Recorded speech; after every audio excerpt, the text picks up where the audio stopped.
வணக்கம் மக்களே, welcome to நம்ம திருச்செந்தூர். எல்லாரும் எப்படி இருக்கீங்க?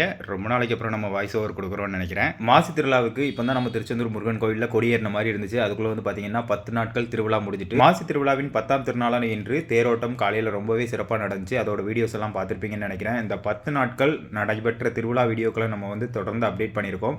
மாசி திருவிழா ஆரம்பித்த முதல் ஒரு 3 நாட்கள் நம்மளால் தொடர்ந்து வீடியோ போட முடியல. அதுக்கு காரணம் என்னன்னு நம்ம ஸ்டார்டிங்லேயே சொல்லியிருந்தோம். நம்ம சேனலை தொடர்ந்து ஃபாலோ பண்ணிக்கிட்டு இருக்கக்கூடிய நம்ம சேனல் உறவுகள் எல்லாருக்குமே தெரிஞ்சிருக்கும். அதற்கப்புறம் 3ஆம் திருநாள்ல இருந்து தான் நம்ம வந்து வீடியோ போட ஆரம்பித்தோம். அன்னையிலிருந்து இன்னைக்கு 10ஆம் திருநாள் வரைக்கும் தொடர்ந்து போட்ட வீடியோக்கள் எல்லாத்துக்குமே சப்போர்ட் பண்ணி ஷேர் பண்ணி பெரிய அளவுக்கு சப்போர்ட் கொடுத்த அனைத்து உறவுகளுக்கும் என்னுடைய மனமார்ந்த நன்றிகள். இன்னைக்கு 10ஆம் திருநாள் தேரோட்டம் நடந்துச்சு. நாளைக்கு வந்து பார்த்தீங்கன்னா மாசி திருவிழாவின் மற்றும் ஒரு முக்கிய விழா நாள் 11ஆம் திருநாளான நாளை தெப்ப உற்சவம் நடைபெறும். அது நடக்கக்கூடிய இடம்னு பார்த்தீங்கன்னா திருச்செந்தூர் டு சாத்தான் செல்லக்கூடிய ஆரம்ப பகுதியில் ஒரு தெப்பக்குளம் இருக்கும். அதுதான் திருச்செந்தூர் முருகன் கோயிலுக்கு உண்டான தெப்பக்குளம். அந்த தெப்பக்குளத்தில் வச்சு தான் தெப்ப உற்சவம் நடைபெறும். நாளைக்கு நைட்டு 10 மணிக்கு மேல தான் தெப்ப உற்சவம் நடைபெறும். ஸோ தெப்ப திருவிழா பார்க்கணும்னு நினைக்கிறவங்க நாளைக்கு நான் சொன்ன இடத்துக்கு வந்துருங்க மக்களே. அது மட்டும் இல்லாமல் நம்ம திருச்செந்தூர் முருகன் கோவிலில் நாளைக்கு சந்திர கிரகணத்தை முன்னிட்டு நடை திறக்கும் நேரம் அந்த இதில் வந்து கொஞ்சம் டைமிங் சேஞ்சஸ் பண்ணியிருக்காங்க. அது என்னன்னு நம்ம ஏற்கனவே அப்டேட் பண்ணியிருந்தோம். இருந்தாலும் நம்ம வீடியோவில் சொல்லிடுவோம். காலை 5 மணிக்கு நட திறந்துருவாங்க வழக்கம் போல. ஆனால் மதியம் 12 மணி வரைக்கும் தான் நட ஓப்பனில் இருக்கும். அதுக்கப்புறம் பார்த்தீங்கன்னா 12 மணிக்கு அப்புறம் நட க்ளோஸ் பண்ணிட்டு இரவு 8 மணிக்கு தான் நட ஓபன் பண்ணுவாங்க. 8 மணியிலிருந்து